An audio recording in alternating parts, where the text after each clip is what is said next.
My mom secretly tried to give my newborn son up for adoption because she thought the baby would steal attention from my sister's wedding. I took her to court. The nurse walked in with a clipboard and said something that made my whole body go cold. "We've started the paperwork you requested for adoption. You'll just need to initial here." I was sitting in a hospital chair, half delirious from lack of sleep, holding my newborn son. My girlfriend was still resting in the bed beside us. It had been the longest, scariest, most beautiful day of my life. And now this woman was talking like I had asked to give my baby away. I looked at her like she'd grown a second head. "Adoption?" I repeated. "What are you talking about?" She blinked.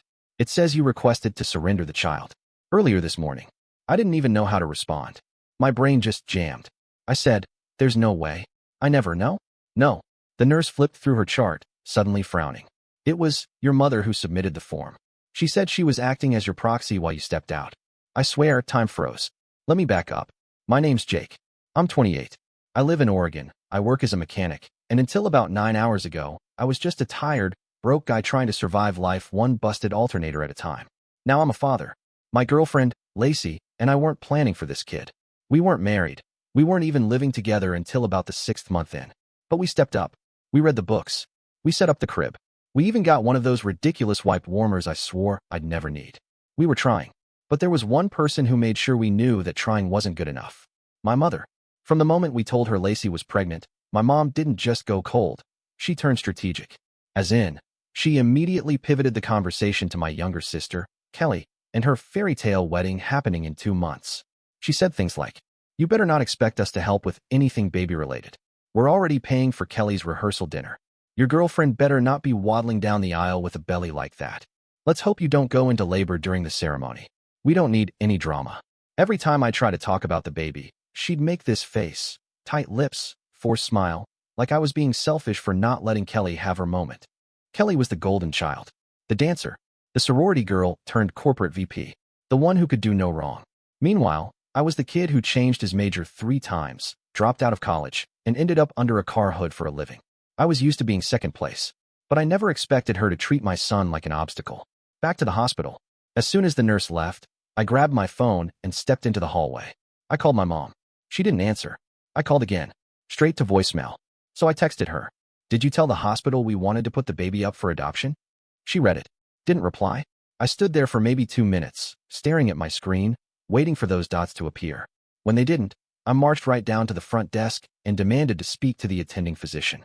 Long story short, they brought in the social worker. She told me, calmly, gently, that the hospital had flagged some inconsistencies in the signature on the surrender form. It didn't match my medical records. They hadn't filed it yet. They were investigating. Then she asked if I felt safe going home with the child. And that was the moment it hit me. This wasn't a misunderstanding. It was a hit job, a silent ambush, designed to separate me from my own kid before I even signed the birth certificate. I didn't tell Lacey right away. She'd just gone through 13 hours of labor. Her face was pale, her hands were shaking, and the nurse had finally gotten our son to latch during feeding.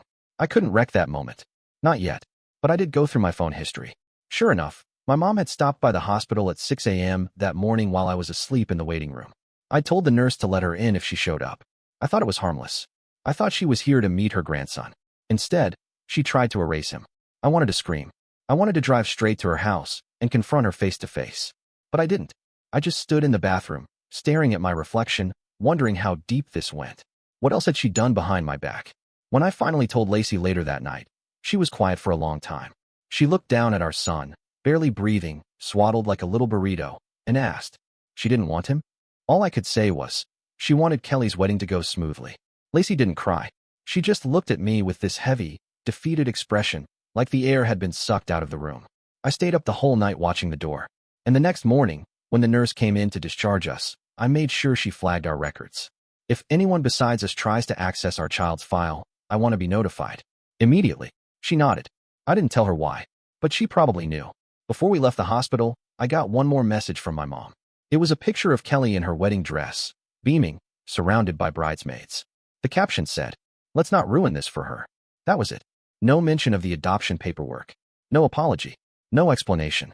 Just a reminder that my child was nothing more than a threat to her daughter's perfect day. I stared at that photo for a long time. Then I deleted it. And I started planning how to burn everything she'd built. The confrontation didn't go how I thought it would. I'd rehearsed every word. Pictured myself storming through my mother's front door, throwing the adoption form down on her table and demanding answers. But when I got there, she was already on the porch, smiling like she'd just baked cookies. "Jake," she said, "you look exhausted." I didn't even sit down. "You tried to put my son up for adoption." She didn't deny it. She didn't even blink. She just tilted her head and said, "Can we not do this on the lawn?" We went inside. I refused her offer of coffee. She sat across from me, legs crossed, fingers tapping her porcelain mug. Everything about her posture screamed calm and composed. Like I was overreacting. Like she was the adult in the room. "I need to hear you say it," I said. "You submitted adoption paperwork. Using my name." She didn't look up. "I told the nurse you changed your mind. That you felt overwhelmed. She said I could assist with the form." "Assist?" I repeated. "You forged my *****ing signature." Her voice stayed even. Flat. "Jake, you weren't thinking clearly. You were tired." Lacey looked like she was in shock. "That baby was born into chaos. You needed help." I was shaking. My hands were clenched so tight my knuckles popped. "You tried to give my son away without even asking me." Then she looked at me, finally, and what she said next chilled me. "He's not going to be the reason Kelly's wedding gets overshadowed." That was the real reason. Not chaos. Not concern. Control. Kelly had always been the jewel in her crown. She was the one who got family vacations named after her. The one who had Kelly's corner on the Christmas tree. The one who got a new car at 16 while I got a lecture about earning things. I spent my teen years collecting scraps of praise while Kelly walked on clouds. So when Lacey and I announced the pregnancy, after she accidentally let it slip at Easter brunch, Mom didn't even congratulate us. She asked if we'd considered all our options.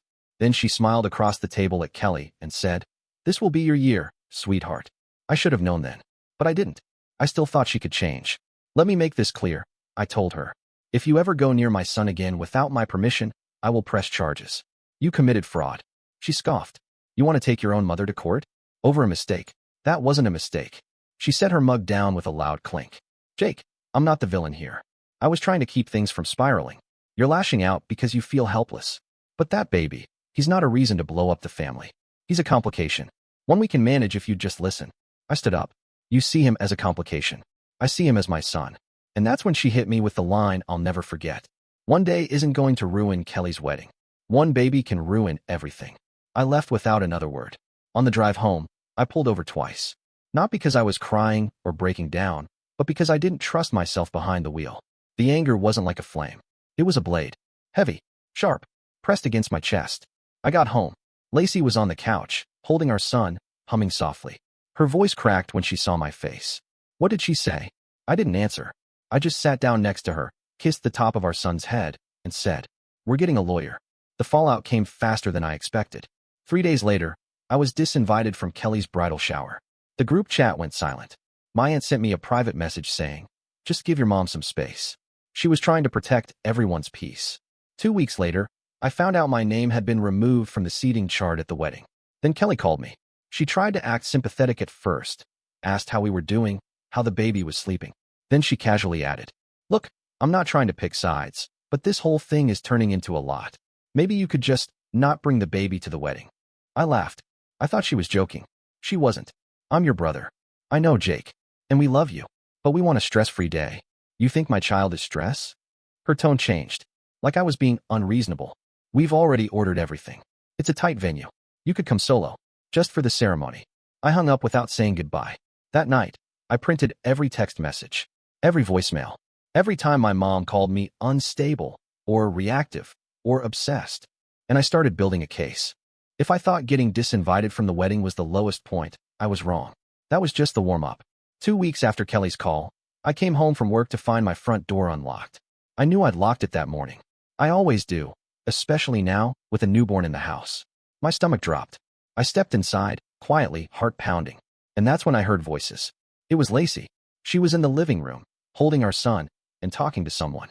When I turned the corner, I saw who it was. My mother, sitting on our couch like she owned the place. "What are you doing here?" I asked. She stood up, brushing imaginary crumbs off her dress. "Relax, Jake. I came to talk. You broke into our home. I still have the spare key. You gave it to me when you moved in. That was 2 years ago. You don't live here." Lacey was pale. She hadn't said a word since I walked in. I looked at her and realized she wasn't just shocked. She was scared. "She said you were unstable," Lacey whispered. "That we should think about long-term options. For the baby." I turned back to my mother, barely able to breathe. You need to leave, I said. She didn't flinch, just looked me dead in the eye and said, you're not thinking clearly. This is bigger than you. That child needs stability. We all do. She left, eventually, but not before muttering, you'll see I'm right. You'll thank me later. I changed the locks the next morning, called my lawyer, reported the break-in, even though I knew it wouldn't go anywhere. She hadn't stolen anything. Technically, she still had access, but I needed it documented, just in case. That just in case came a few days later. My aunt called me out of nowhere. She started asking strange questions. Was I getting enough sleep? Was I feeling overwhelmed? Had I thought about taking some time away from the baby to clear my head? She made it sound innocent, like she cared, but I could hear it in her voice. She was reading from a script. Someone had told her what to say. Then it got worse. My cousin, who I hadn't spoken to in months, texted me a link to a private Facebook post. It was from Kelly's burner account. She was telling people I was mentally unstable, that Lacey was barely holding it together, that the baby was in an unsafe home environment. She said I was spiraling, and that she and my mother were doing everything they could to help the child behind the scenes. I wanted to throw my phone across the room. They weren't just trying to cut me out of the family. They were building a case to cut me out of my own son's life. That night, Lacey found me in the kitchen, staring at nothing. She didn't say anything at first. Then she walked over and put our son in my arms. He needs you, she said quietly. They don't get to take that from you. I held him, and I made a promise right there, one I never said out loud but burned into my brain. They wanted to play dirty? Fine. I could dig too. I went full archive mode. I pulled every voicemail, every text, every comment from Kelly's private social pages. Screenshots, recordings, the Facebook post. I had a lawyer draft a cease and desist by the next morning. Then I checked the camera I'd installed by the front door a week earlier. I scrubbed through the footage. Sure enough, there she was. My mother. Opening the door, walking in like she owned the place, staying for 28 minutes, then leaving. But here's what really got me. The timestamp matched the exact hour I'd gotten a calendar invite from Kelly for a wedding coordination Zoom call. They'd wanted me distracted. They were timing things out. The moment it clicked, I stopped sleeping.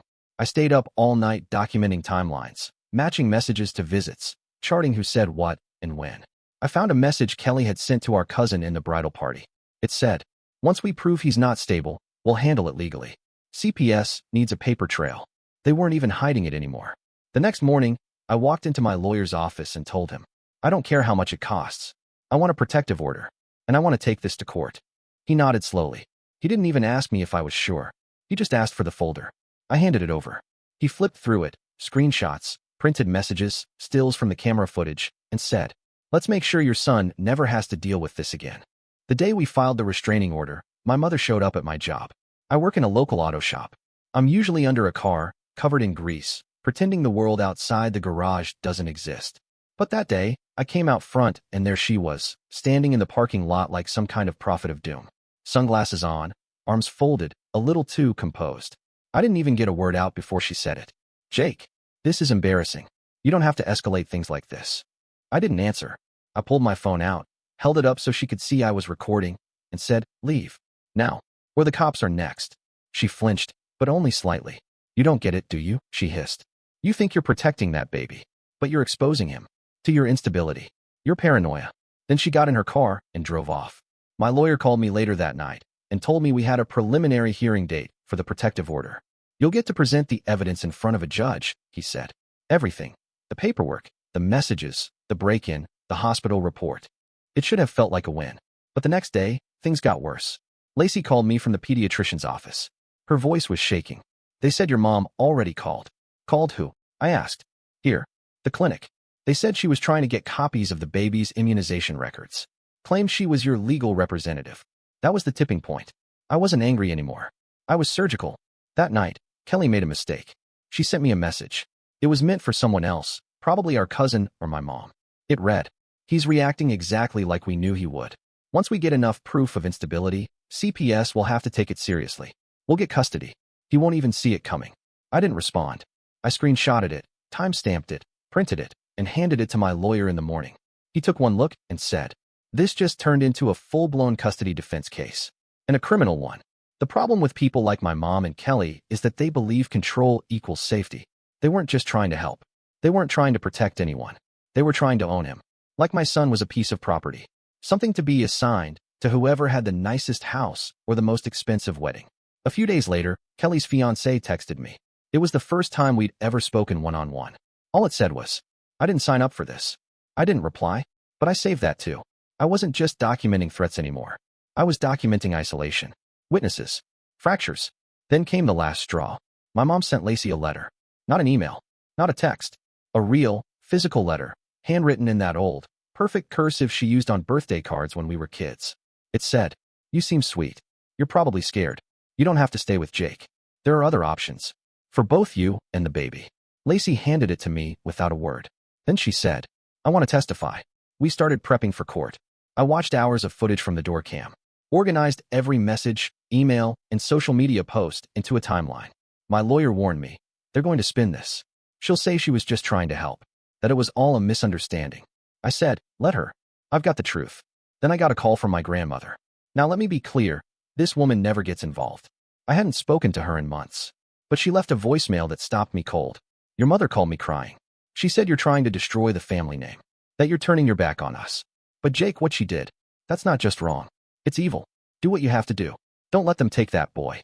I listened to that message 3 times. Then I forwarded it to my lawyer. At this point, I'd already pulled out of the wedding, told them to forget I existed. No texts, no drama, just a blank space where a brother should have been. But that didn't stop Kelly from making one last attempt. She sent me a long, condescending message 2 days before her wedding. "I hope one day you'll realize how much damage you've done. You've poisoned this family over one child. One. And for what? Control? Drama? We could have helped you. But now you've made it war." I read it twice. Then I replied, "No. You made it war when you tried to steal my son." The morning of the hearing, Lacey kissed me on the cheek and whispered, "We've got this." She looked calm. I didn't. We weren't just walking into a courtroom. We were walking into the only real chance I had to protect my son from the people who raised me. From people who had twisted love into ownership and parenting into a power grab. We sat down across from them. My mother was dressed like she was going to brunch. Full pearls. Soft gray cardigan. That tight, polite smile she wore at PTA meetings when she was pretending to like other parents. Kelly was there too, in full wedding glam. Hair curled. Nails perfect. Not a trace of shame on her face. They had a lawyer with them. Polished. Expensive. But none of that mattered. Because we had evidence. The judge looked through the case file. Thick with statements, transcripts, photos, printed messages. After 30 seconds of skimming, she looked up and asked one question. "Mr. Jacobs, can you walk the court through how this all began?" I stood, cleared my throat, and started with 5 words. She tried to erase my son. From there, I laid it all out. The forged adoption paperwork, the unauthorized hospital access, the rumors, the social media campaign, the staged concerns about my mental fitness, the break-in, the letter to Lacey. Every time I thought I was done, my lawyer slid another piece of evidence in front of me. Every time I finished, the judge looked more stunned. My mother's lawyer tried to pivot. He said she was just acting out of maternal concern, that she feared for the child's safety, that my mother had a right to intervene, as a grandmother, if she truly believed harm might come to the baby. That was his angle, concern, not control. But then we played the voicemails. Her voice, crystal clear. "He's a threat to himself and that baby. We need to do this before CPS gets involved." And the texts, Kelly's burner message. "Once we get enough proof, we'll get custody."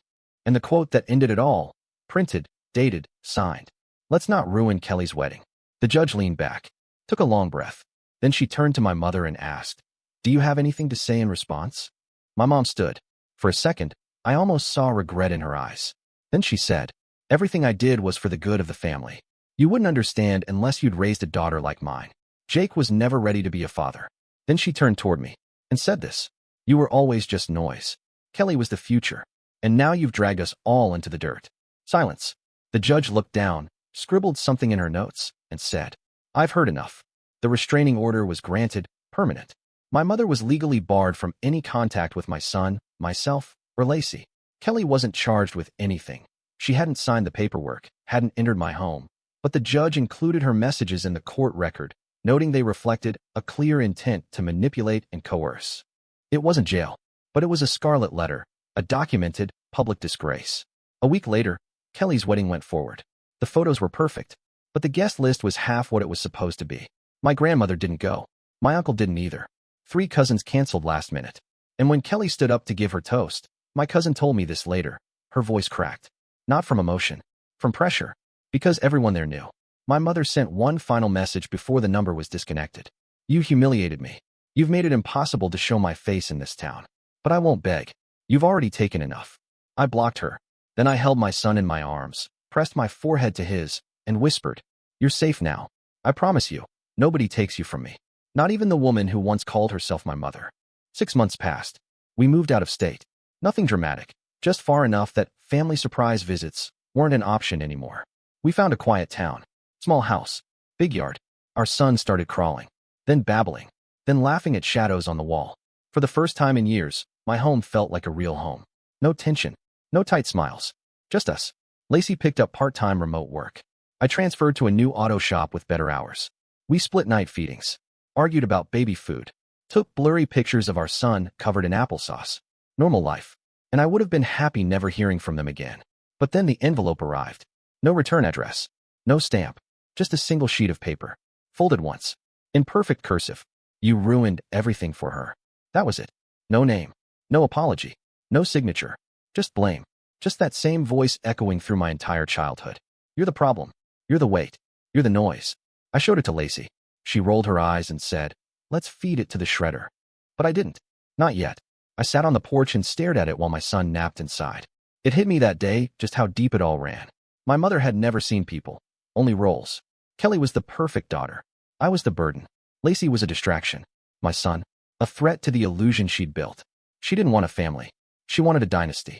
Controlled. Decorated. Photographed at just the right angles.